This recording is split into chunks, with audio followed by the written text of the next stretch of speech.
So what do we do with all of that? We looked at 3 options. Option A we called, which is withdraw,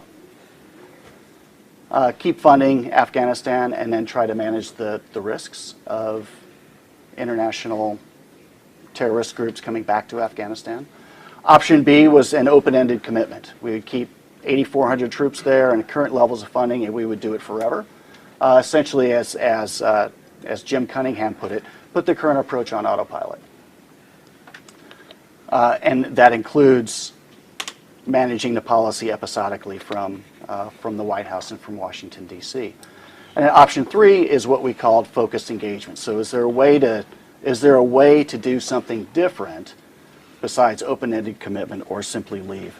And so that's what we called focused engagement. It's quite frankly a very simple and realistic strategy.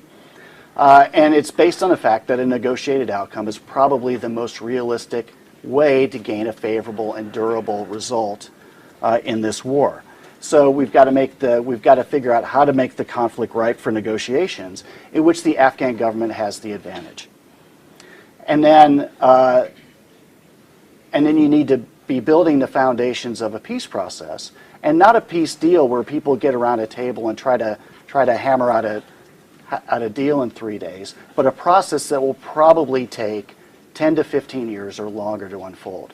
Afghanistan's been at war for nearly 40 years now. There's a lot of tensions and issues wrapped up in whatever peace process might unfold, and so strategic patience is going to be absolutely essential for this.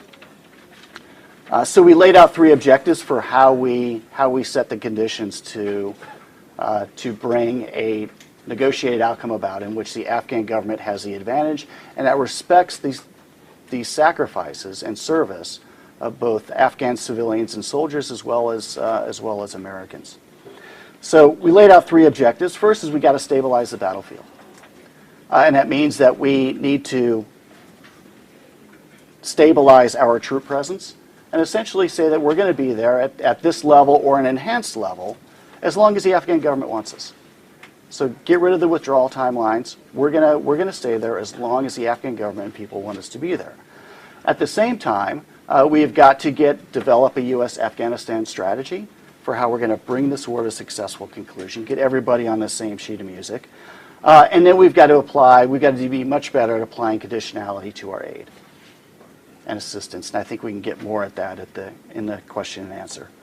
Second objective is promoting Afghan sovereignty while reducing destabilizing regional competition.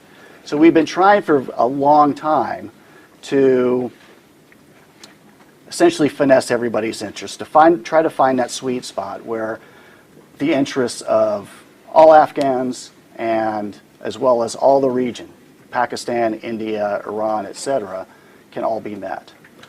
We've come to the conclusion that that sweet spot probably just doesn't exist.